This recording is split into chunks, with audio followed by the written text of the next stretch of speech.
ఈ రోజు లంచ్ బాక్స్లోకి కోడిగుడ్డు ఫ్రై చేద్దామని ఎగ్స్ బాయిలింగ్కి పెట్టేశాను. అలాగే 4 పెద్ద ఉల్లిపాయలు తీసుకుని చక్కగా సన్నగా తరిగేశాను. ఒక పాన్ తీసుకుని అందులో ఆయిల్ వేసి ఈ ఉల్లిపాయలన్నీ వేసేసి ఒక 4 పచ్చిమిర్చి కూడా కట్ చేసి వేసి మంచిగా ఫ్రై చేస్తూ ఉండాలి.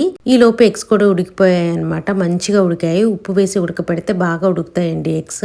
ఈ కోడిగుడ్లకి చక్కగా ఘాట్లు పెడుతున్నానండి. ఉప్పు, పసుపు, కారం అంతా కూడా ఎగ్స్ కి పట్టి చాలా టేస్టీగా ఉంటుంది ఎగ్. ఆనియన్స్ బాగా మగ్గాక ఈ ఎగ్స్ కూడా అందులో వేసేసి మంచిగా ఫ్రై చేయాలి. ఇందులో నుంచి ఆయిల్ బయటకు వచ్చేంతసేపు ఫ్రై చేసేసి తర్వాత ఇంకా కారం వేసుకోవటమే. కారం వేసి ఒక 5 మినిట్స్ సాటే చేసేస్తే అయిపోతుందండి ఎగ్ ఫ్రై. నాకు చాలా ఇష్టం, చాలా బాగుంటుంది. వేడి వేడి అన్నంలో ఇంకా టేస్టీగా ఉంటుంది. ఇంకా బ్రేక్ఫాస్ట్ కోసం అయితే నేను ఇడ్లీ పిండితో అట్టు కూడా వేసేసుకుంటూ ఉన్నాను. అన్నం కూడా ప్రిపేర్ చేసేసాను అనమాట. ఇంకా కర్రీని నేను ప్యాక్ చేసుకుంటున్నాను లంచ్ బాక్స్ లోకి. లంచ్ బాక్స్ ప్యాక్ చేసేసాను. ఇంకా నా బ్రేక్ఫాస్ట్ కూడా రెడీ అయిపోయింది. తినేసి ఇంకా ఆఫీస్ కి స్టార్ట్ అయిపోవడమే. వీడియో నచ్చితే లైక్